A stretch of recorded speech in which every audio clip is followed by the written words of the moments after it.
Hello everybody and welcome to another Nephilim build.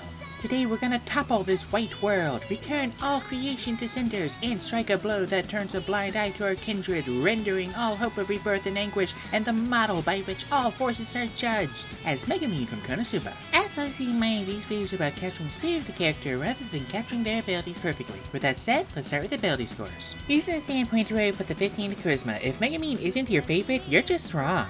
Up next, the 14 Dexterity. She's got no armor, so she needs to be able to dodge. And if that's the 13 Wisdom, you need to be able to read the room to have comedic timing like hers. We'll put the 12 into Intelligence and then the 10 to Strength. She's canonically about as strong as Kazuma, which is less impressive for her and more sad for him. Lastly, we'll dump Constitution. The canonical reason she collapses after casting Explosion is that she doesn't have enough mana for it, so it siphons off her HP. For species, Megumin is a member of the Crimson Demon Clan, which are actually just humans whose ancestors were genetically altered to have a high magic capacity. In other words, she's a variant human, which unfortunately doesn't exist anymore, so we have to just use human. And yes, this is why I made Kazuma and Darkness regular humans instead of going variant. Remember kids, don't let your memes be dreams. Well, get resourceful, pick Persuasion, and take the Lucky Feat. We'll make a custom background for your increases in Charisma and Dexterity. We'll also take Athletics and Performance, the Alert Feat, and Brewer Supplies. So I've been reading the light novels, but apparently in the web novel, she's 17.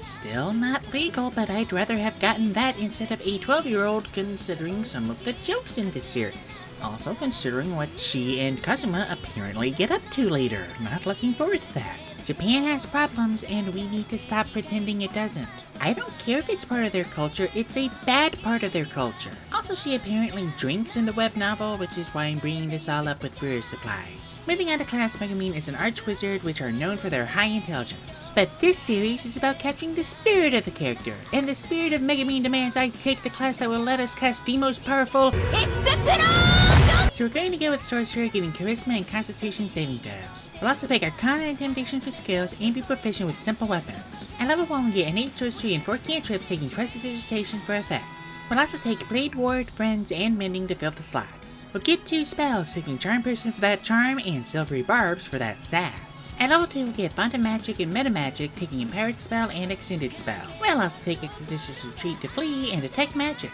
At level 3 we'll get our Sorceress Origin, taking Draconic Bloodline. Megumin would absolutely take this subclass for the Charisma damage boost. We'll get Draconic Resilience, Megumin would love the scales, and get spells. Ignore them all. We'll also get Arcane Vigor for heals and Enhanced Ability for Super Trinibio feats. At level 4 we'll take the Elemental Adept Fire feat, bumping Charisma. We'll also take Minor Illusion for more special effects and Kinetic Jaunt for some jukes. At level 5 we'll get Sorceress Restoration as well as Fear and Fly.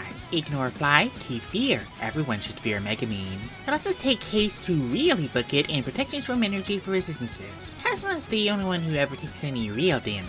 Oh, were you expecting Fireball? Fools, that's not nearly big enough. At level 6 we'll get Elemental Affinity, choosing Fire, and take Catnap to conk out after casting Explosion. At level 7 we'll get Sorcery Incarnate as well as Arcane Eye and Charm Monster, ignore both. We'll also take Tongues, everyone apparently speaks the same language in that world. At level 8 we'll take the Warcaster feat, rounding Charisma, and take Pyrotechnics for more effects. Presentation is everything. At level 9 we'll get Legend, Lore, and Summon Dragon, ignore both, and take Skill Empowerment and Absorb Elements for filler. At level 10 we'll take Distance Spell, Light, and Comprehend Languages. Again, everything is in the same language. Unless it's Japanese, and I'm sure Kazuma could teach her to read it. At level 11 we'll take Suggestion, Megumin's pretty good at getting Kazuma to do what she wants. At level 12 we'll take the Ritual Caster feat, bumping Charisma. We'll take Alarm, Identify, and Illusory Script to fill the space, and Find Familiar for Chomsuke. At level 13 we'll take Delayed Blast Fireball. 12d6 base damage, plus another 2d6 for upcasting at 9th level, plus 1d6 per turn we spend charging it for a duration of 1 minute, which is 10 rounds, double with Extended Spell for a grand total of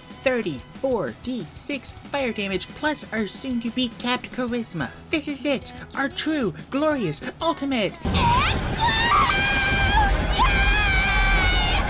Plus we can monologue while we're charging it, so it's thematically more appropriate than a simple fireball. I'll also take Detect Poison Disease for Ritual Caster. At level 14 we'll get Dragon Wings, which we unfortunately have to ignore. At level 15 we'll get Symbol Synasta Dwemer. I'm running out of filler spells. At level 16, we'll take the Resilient feat, Picking Wisdom. At level 17, we'll take Heightened Spell. We don't want anyone avoiding this. Let's take Jump to Jump Good and Speak with Animals for Ritual Caster. At level 18, we'll get Dragon Companion, which we'll unfortunately have to ignore, and take Featherfall because what is fall damage? At level 19, we'll take the Boon of Fate, Capping Charisma. We'll also take False Life for some HP. Lastly, at level 20, we'll get Arcane Apotheosis and take Intellect Fortress. Clutched it.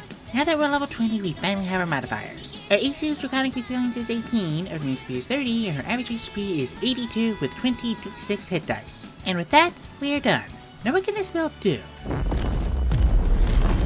That's what this build can do. For weaknesses, it's the only thing we can do. And for roleplay reasons, we can only do it once unless we can finagle a narrative reason to let us do it more than once. Also, 10 rounds of combat is a ridiculously long time to charge, let alone 20. And there's a dozen ways it can be interrupted. And don't even get me started on the HP. Weaknesses aside, there is nothing that will stop us from leaving an explosion on this wonderful world. Thank you guys so much for watching, hope you enjoyed this April Fool's video. Was the prank attempting to make a useless character that can only do one high-powered thing, or was actually pulling it off the prank? Or maybe the prank is you knowing you'll never get a chance to use this. Or maybe the prank is just tricking you into thinking I'm back. Nope, still gone until June. Let me know what you thought of this video down in the comments, and I will see you all in Pride Month.